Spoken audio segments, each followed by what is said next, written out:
છે એ પહેલાંથી જ ખૂબ જ વિકૃત માનસિકતા ધરાવે છે. અગાઉ એમના ખૂબ સેલ્ફ હાર્મની પણ હિસ્ટ્રી રહેલી છે અને અસોલ્ટની પણ હિસ્ટ્રી રહેલી છે.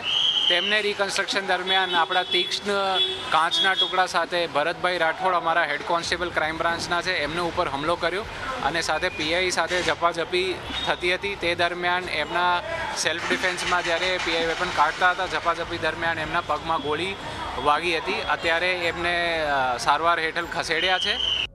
એ પહેલાંથી જ ખૂબ જ વિકૃત માનસિકતા ધરાવે છે. અગાઉ એમના ખૂબ સેલ્ફ હાર્મની પણ હિસ્ટ્રી રહેલી છે અને અસોલ્ટની પણ હિસ્ટ્રી રહેલી છે. તેમને રિકન્સ્ટ્રક્શન દરમિયાન આપણા તીક્ષ્ણ કાચના ટુકડા સાથે ભરતભાઈ રાઠોડ અમારા હેડ કોન્સ્ટેબલ ક્રાઇમ બ્રાન્ચના છે એમને ઉપર હુમલો કર્યો અને સાથે પીઆઈ સાથે ઝપાઝપી થતી હતી. તે દરમિયાન એમના સેલ્ફ ડિફેન્સમાં જ્યારે પીઆઈ વેપન કાઢતા હતા ઝપાઝપી દરમિયાન એમના પગમાં ગોળી વાગી હતી. અત્યારે એમને સારવાર હેઠળ ખસેડ્યા